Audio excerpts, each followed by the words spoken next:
Dalam kitab Maulid Syarafal Anam disebutkan oleh Al-Imam Abdul Wahid bin Ismail bahwasanya dahulu di Mesir ya ada satu orang bikin perayaan Maulid besar-besaran untuk membaca sejarah kehidupan Rasulullah sallallahu alaihi wasallam. Dia bikin acara besar, undang orang banyak untuk mendengarkan sejarah hidupnya Rasulullah sallallahu alaihi wasallam dan kelahirannya. Dia bikin makanan, macam pesta besar-besaran begitu. Kebetulan tetangganya orang ini adalah seorang Yahudi. Orang Yahudi, suami istri keluarga. Si istri ini, istri Yahudi bilang sama suaminya, "Wahai suamiku, ini tetangga kita ngapain sih tiap tahun bikin pesta besar-besaran begini? Ada apa?" Suaminya yang Yahudi bilang sama istrinya, "Wahai istriku, ini tetangga kita dia orang Muslim. Dia tiap tahun bikin perayaan, dia katakan kelahiran nabinya, yaitu Nabi Muhammad SAW. Dia ungkapkan kegembiraan dan kebahagiaan atas kelahiran Nabi yang dia imani itu Nabi Muhammad SAW. Udah, ini ucapan perbincangan berlalu begitu aja.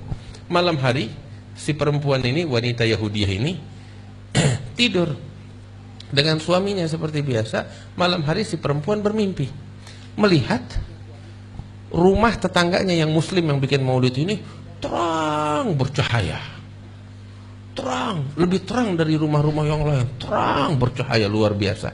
Sampai si perempuan ini penasaran, ada apa? Dia keluar dari rumahnya ke rumah tetangganya si Muslim ini yang terang benderang. Dia lihat dari kejauhan rumahnya rame, penuh sama manusia-manusia, dan itu rumah terang banget. Sampai akhirnya nggak kuat menahan, ini perempuan masuk ke rumah tetangganya yang Muslim yang bikin maulid itu dalam mimpi. Begitu dia masuk, ternyata dia lihat di dalam rumah tetangganya yang Muslim ini banyak orang-orang yang mukanya terang bercahaya, cakep-cakep, lagi ngumpul di rumah si Muslim ini. Terus di tengah-tengah mereka ada satu ganteng banget, cakep banget, lebih terang dari semuanya. Ngelihat begitu nggak bisa menahan. Dia tanya nih perempuan sama orang yang di sebelahnya, siapa mereka ini yang datang ke rumah tetanggaku ini? Dan siapa itu orang yang paling ganteng tuh di tengah-tengah yang dikelilingin sama orang-orang itu? Maka dijawab, engkau lihat itu yang paling ganteng itu adalah Nabi Muhammad SAW. Dan sekelilingnya itu yang bersama beliau itu adalah para sahabatnya dan juga para tabi'in, para aulia wassalihin. Untuk apa dia datang ke rumah tetanggaku yang Muslim ini? Oh, mereka datang untuk membawa keberkahan kepada tetanggamu yang Muslim ini, karena dia tadi pagi bikin perayaan maulid besar-besaran menghormati Nabi Muhammad SAW. Nabi Muhammad datang ingin menjabat tangan mereka, membawa keberkahan untuk mereka. Walhasil ini perempuan menyaksikan keindahan Rasulullah, ketampanannya, akhlaknya, para sahabatnya, wajah yang bercahaya, wajah yang agung. Dia tertarik. Dia bilang sama orang yang tadi itu dalam mimpi, kalau saya menyapa itu Nabi Muhammad SAW, kira-kira dia bakal menjawab gak? Katakan, oh nabinya kita Nabi Muhammad yang dipuji oleh Allah, wa innaka la'ala khuluqin azim. Pasti dia akan menjawab. Maka dengan polosnya si perempuan ini memanggil Nabi Muhammad SAW. Dengan polos dia bilang, ya Muhammad. Dia teriak, dia panggil. Maka saat itu Nabi menoleh dengan dengan segala perhatiannya, dengan akhlaknya yang luar biasa, dan mengatakan labbaiki wa sa'daiki, aku menjawab panggilanmu dengan penuh perhatian.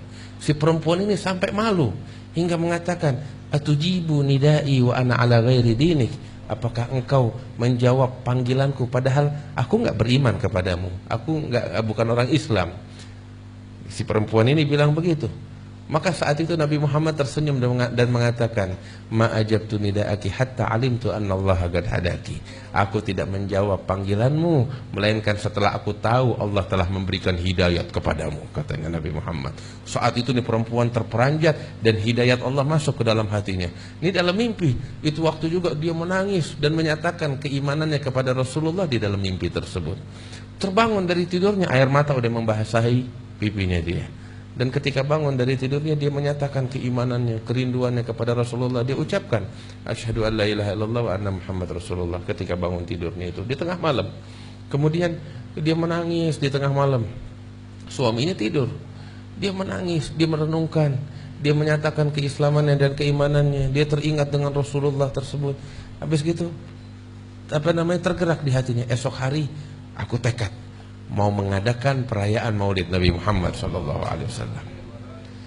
tidur malam itu.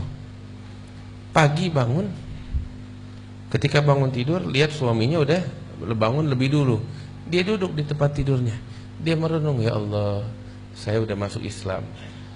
Saya punya tekad mau bikin perayaan Maulid, cuman saya punya masalah satu, suami saya bagaimana ntar? Dia nggak tahu keislaman saya, dia bakal marah besar. Saya bingung bagaimana.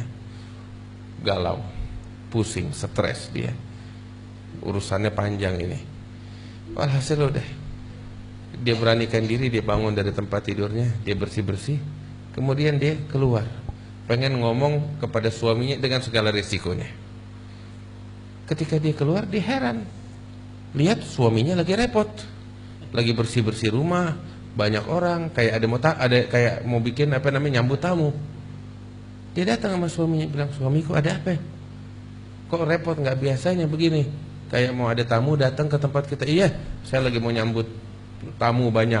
Ada apa? Saya kok nggak tahu. Iya, saya ini hari mau bikin perayaan. Perayaan apa? Pesta. Pesta apa? Pesta untuk seseorang yang semalam engkau masuk Islam di tangannya. Kaget nih perempuan. Dalam mimpi nggak ada yang tahu kecuali Allah. Kaget. Dari mana engkau tahu itu mimpi? Iya, engkau mimpi, engkau bangun terus sudah habis. Tapi itu mimpi masih berlanjut kepadaku. Aku pun masuk Islam di tangan Nabi Muhammad setelah engkau masuk Islam di tangannya, dan beliau yang memberitahu aku kalau engkau sudah masuk Islam di tangannya. Sallallahu alaihi wasallam. Tuh lihat, tetangganya yang Muslim bikin maulid, keberkahannya sampai ke rumah Yahudi hingga dapat hidayat dari Allah Subhanahu wa taala. Wah, kita di sini semuanya orang Islam, orang beriman sama Allah, cinta sama Nabi Muhammad sallallahu alaihi wasallam. Insyaallah keberkahan bakal kita, bakal lingkungan kita, bakal keluarga kita, ya Rabb, bakal umat Islam, bakal umat manusia sekalian.